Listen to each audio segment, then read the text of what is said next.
Have you ever wondered why we remember stories better than anything else? Here's a surprising fact. Our brains are wired to remember stories 22 times more than just facts or numbers. It's true, stories aren't just entertaining. They actually rewire how we think and feel. But storytelling isn't just for books and movies. Whether you're trying to sell a product, share an idea, or connect with someone, storytelling is your secret weapon. And here's something else. Stories make people feel. Research shows that emotional stories trigger the release of oxytocin, the trust hormone. That's why we care more about a heartfelt story than a dry statistic. In this video, we'll dive deep into why storytelling is so powerful and how it really works. You'll learn about the hidden techniques that make stories stick, the science behind emotional engagement, and why leaving gaps in your story can make it even stronger. So stick around. You're about to unlock the real secrets behind becoming a great storyteller. Ready to master the art of storytelling? Let's get started. Chapter 1: The secret language of storytelling. When we think of storytelling, most of us focus on the plot or the characters. But here's the thing, there's a secret language hidden beneath the words. It's not just about what happens in the story but how it's told. Ever wonder why certain stories stick with us while others just don't? It's because great storytellers know how to communicate with our subconscious. Studies show that people remember stories 22 times more than they do facts alone. That's because stories sneak past our logical brain and dive straight into our emotions. When you use specific metaphors, powerful imagery, or even well-placed silences, you're speaking directly to something deeper in your audience. Think about it, when J.K. Rowling describes Harry's scar or when J.R.R. Tolkien writes about Frodo's journey, those images create feelings we don't always put into words. There's a concept called narrative transportation. It's when people get so absorbed in a story that they mentally travel into it. Research has found that when we're transported by a story, we actually start to adopt the character's beliefs and feelings, almost as if they're our own. This is why stories have such a lasting impact. They shape us. A quote from Joseph Campbell's "The Hero with 1,000 Faces" captures this perfectly. A hero ventures forth from the world of common day into a region of supernatural wonder. That's not just fantasy. It's what good stories do to our minds. They create a world that feels more real than our own for a while. Chapter 2: Crafting Relatable Heroes. The magic of flaws and failures. We love heroes, but let's be real, nobody likes a perfect one. Imagine if Harry Potter or Katniss Everdeen never faced doubts or made mistakes. Boring, right? It's the flaws and the failures that make characters relatable. And as a storyteller, this is your superpower. Studies in psychology have shown that people connect more deeply with characters who face struggles. This phenomenon is called the pratfall effect. It essentially means that people like you more if you're imperfect. If your hero messes up, the audience feels closer to them. It's the same in real life. Nobody connects with someone who seems to have it all together. Think about Frodo Baggins in The Lord of the Rings. He's no warrior. He's small, scared, and constantly doubting himself. But that's why we root for him. We see ourselves in his struggle.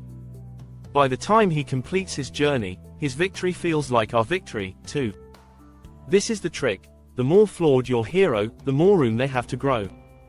And growth equals emotional payoff. Want a perfect example? Take Spider-Man.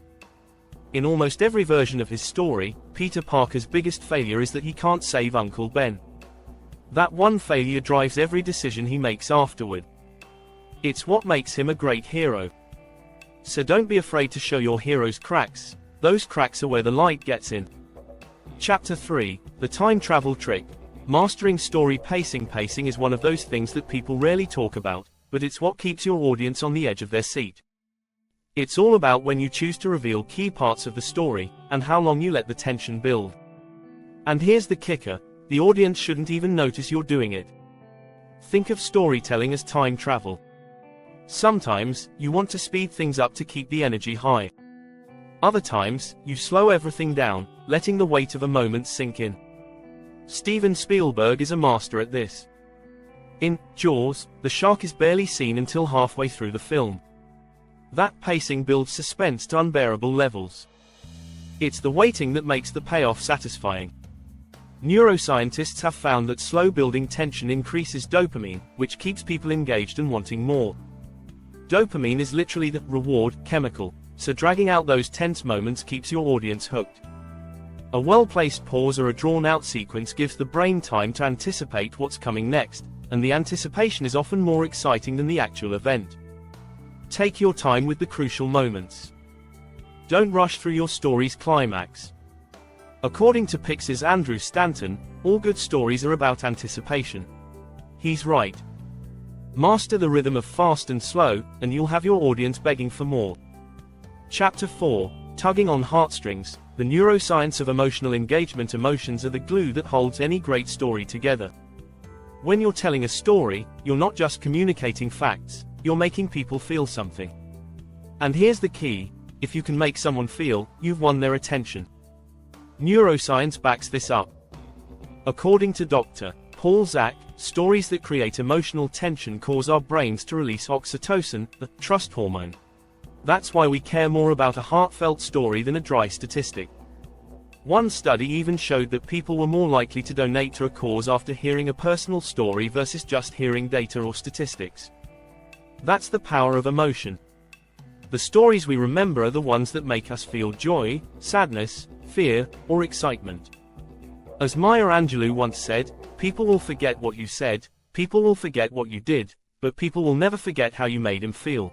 A good strategy is to focus on universal emotions, things we all experience, like love, loss, and hope. Think of Pixar movies. Even though they're animated, the emotions are real. When we see Woody worry about losing his place as Andy's favorite toy, we don't just see a toy's struggle, we feel our own fear of being replaced. It's relatable, and that's what makes the emotional impact so powerful. Emotional storytelling isn't just about sad moments, though. A well-timed burst of laughter or a heartwarming scene can work just as well.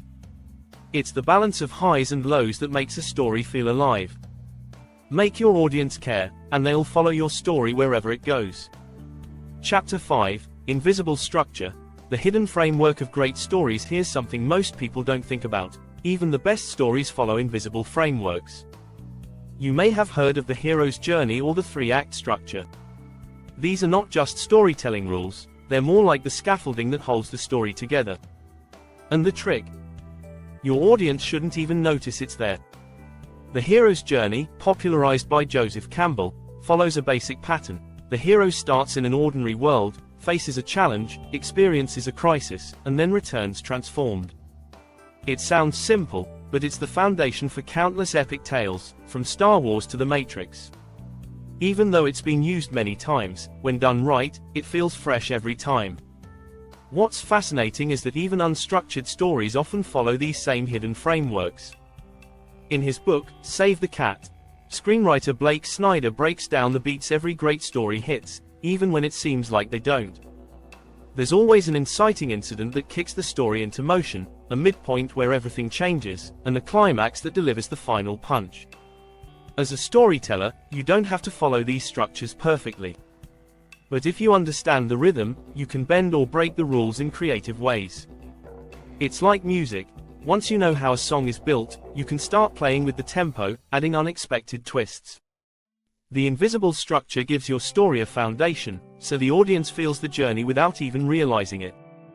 Subscribe now and be a part of our growing community of awesome viewers.